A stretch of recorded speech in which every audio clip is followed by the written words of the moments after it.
Hello dear students, welcome to English grammar class. I hope all of you are doing well. So students, in this session, in this video, I'll be continuing with the topic pronouns. So in the last class, I had explained 5 kinds of pronouns. The first was personal pronoun, second reflexive pronoun, third emphatic pronoun, fourth possessive pronoun, and the fifth demonstrative pronoun. So now in this class, in this video, I'll start with the 6th kind of pronoun, that is interrogative pronouns.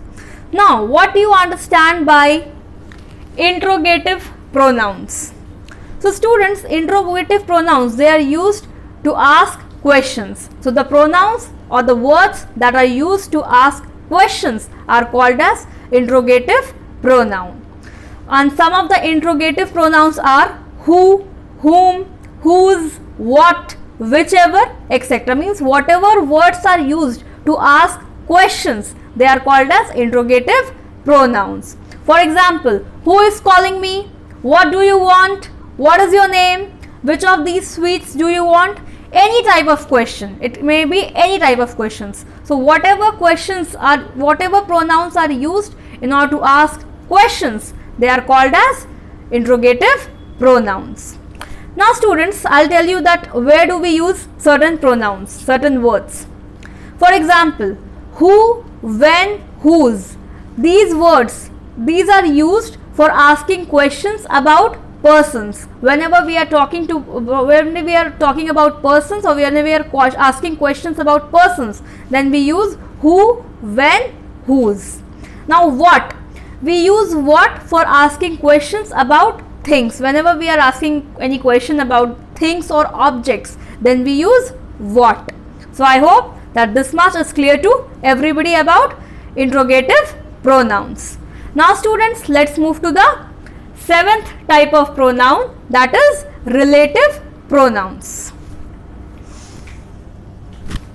So relative pronouns, they are used to join sentences. Relative pronouns, they are used to join sentences, and they relate a noun or pronoun to a group of words that follow. So this is relative pronoun. Also students, relative pronoun, they introduce the subordinate clause in a sentence. Now what do you understand by subordinate clause? But before that, there is a word clause. What do you understand by clause? Clause means containing a subject and a verb. A sentence that contains a verb and a subject is called clause. It gives a complete meaning. It is complete in itself. And subordinate clause means it does not give a clear meaning. It does not give a exact clear meaning. So that is subordinate clause, and it is used to get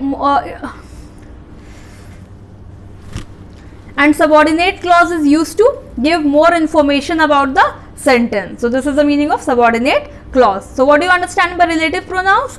They are used to join sentences, and they relate a noun or pronoun to a group of words that follow. Now some of the relative pronouns are who, that, which, whom, whose, etc. These are some of the relative pronouns. Now let us see the examples of relative pronouns. See, as I told you that relative pronouns are used to join two sentences. Now I'll take two sentences. First is, this is the painting. This is first sentence, and the second sentence is, it won the first prize in the competition. Now how to join these two sentences? So in order to join two sentences, we require relative pronouns. So I'll join the sentence using that. This is the painting that won first prize in the competition. So two sentences are joined with the help of that. So this is relative pronoun. Now next, this is the girl who blackmailed us. This is the girl, she blackmailed us, if I say. So this is the girl who blackmailed us. I have joined these two sentences. Next, here is the novel that you wanted. So in this sentence, that is the relative pronoun. We are joining two sentences. We are relating the other part of the sentence with the first part. We are connecting two sentences. Similarly, this is the house which I was looking for. So in this which is the relative pronoun. So I hope that the concept of relative pronoun is clear to everybody. Now students, let's come to the 8th kind of pronoun, that is reciprocal pronoun. Now what do you understand by reciprocal pronoun? So students, they are used to refer to two or more people who can carry out an action at the same time and are affected by its consequence at the same time. So we are talking about two people. Whenever we are referring to two people, two or more people who are able to carry out an action at the same time, means who are doing that means who are doing an action at the same time and they are affected by the consequence of that action at the same time. So such type of pronouns are called as reciprocal. Such types of pronouns are called as reciprocal pronouns. Students, there are only two reciprocal pronouns. The first one is each other and the second one is one another. So these are the two types of reciprocal pronouns. So now I'll explain you about each other and one another. So first one, that is each other. Each other is used when two persons are involved. If two people are involved, then we use each other. For example, Jack and Tom helped each other. Here two people are involved. First is Jack and the second is Tom. So Jack and Tom helped each other. Second, both the sisters competed with each other to get good results. So whenever we are talking about two persons, then we use each other. So I hope each other is clear. Now let's come to the second one, that is one another. Now what is this one another? When do we use one another? So students, it is used when more than two persons are involved. So when two persons are involved, then we'll use each other, and when more than two persons are involved, then we use one another. For example, all the team members should help one another. Means all the team members, means I am talking about the team members who are more than two. That is why I am using one another. Then all the students in the class helped one another in making greeting cards. So whenever there are more than two persons, then we use one another, and in case of two people, we use each other. So this was all about reciprocal pronouns. So I hope that this concept is clear to everybody. It is used, I am telling again, it is used when two or more people are involved. They are involved and they carry out an action at the same time, and they are affected by the consequences of that action at the same time. So such type of pronouns are called as reciprocal pronouns. Now students, let's come to the last type of pronoun, that is indefinite pronoun. So indefinite, so they refer to a person, they refer to persons or things in general. Means whenever we are talking in general rather than a specific person or thing, means we are not indicating or we are not referring to a specific person or a specific thing, rather we are talking in general. So whenever we refer to any person or thing in general, we use indefinite pronouns. So students, they do not specifically or definitely, we do not mention them specifically or definitely. The name only says indefinite, means not definite. We are not talking in particular, we are not talking about one, we are talking in general, in common. So such type of pronouns are called as indefinite pronouns, and some of the indefinite pronouns are some, all, many, few, each, both, one, everybody, nobody, somebody, something, all, etc. These are the some examples of indefinite pronouns. Now I'll tell you some of the now I'll explain you some of the indefinite pronouns, like some, the uses of some indefinite pronouns. Some. So some, this needs a plural verb. When plural verb is used, then we use some. For example, some children are playing in the garden. Some children. We are talking about something which is plural. Next, someone. Now where do we use someone? So it is used with a singular verb. someone is used with a singular verb. For example, someone has chopped the trees. Someone, we are talking about one person. So someone means we don't know exactly who the person is, but in general we are talking that one person has chopped the trees.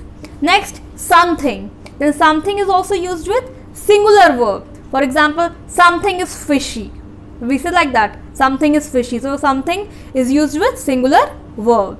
Then few.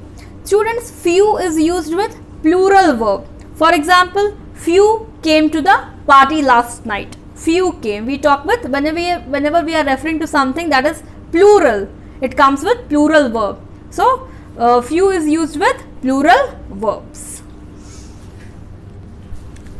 Next, many.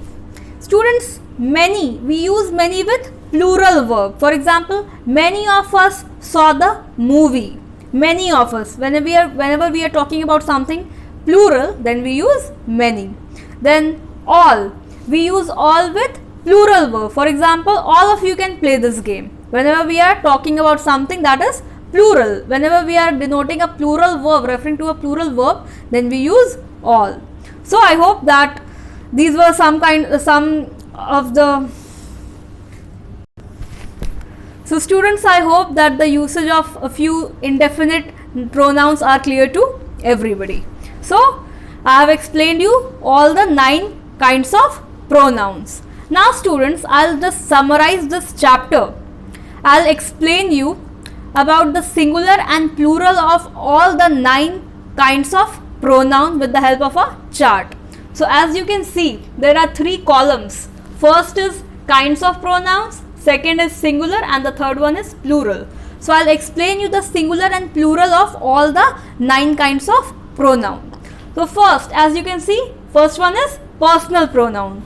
So as I told you that personal pronoun, they can be used as subject also and they can be used as object also. So when personal pronoun is used as subject, when a noun or a pronoun is used as subject, then we call it nominative case. So in case of nominative with singular, what we use in singular? So like I, you, he, she, it. This is a singular form, and in plural it is we, you, and they. This is the plural form. This is the singular form, and this is the plural form of nominative in personal pronoun. Now let's come to the second case, that is objective case or the accusative case. When a noun or pronoun is used as an object, then we call it accusative case or objective case. So in case when a pronoun is used as object, then in singular it is me, you, him, her, it, and in case of plural,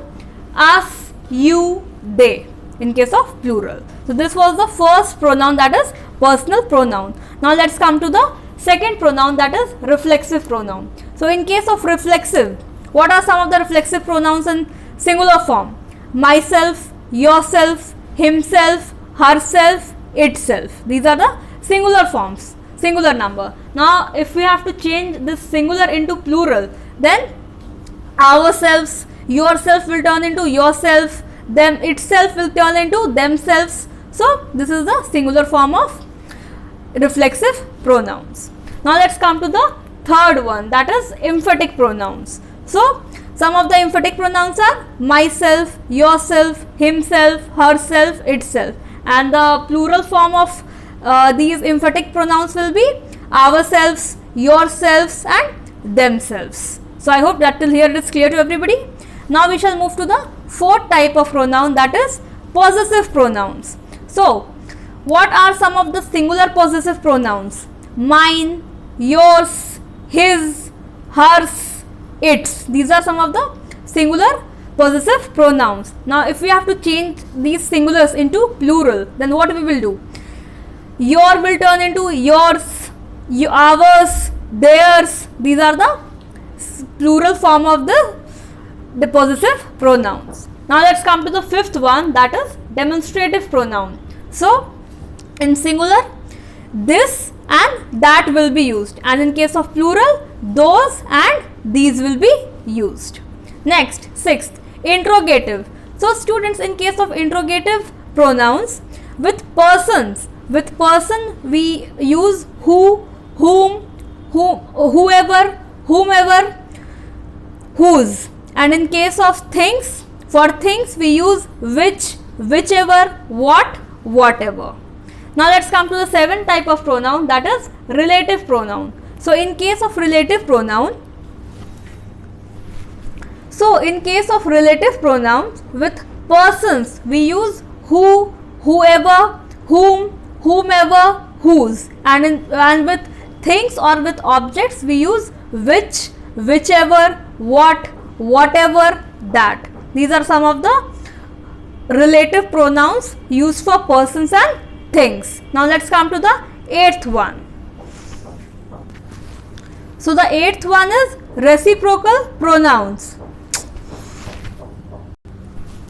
So the eighth one is reciprocal pronouns. So there are two reciprocal pronouns, that is each other and one another. For two persons we use each other, and for more than two persons we use one another.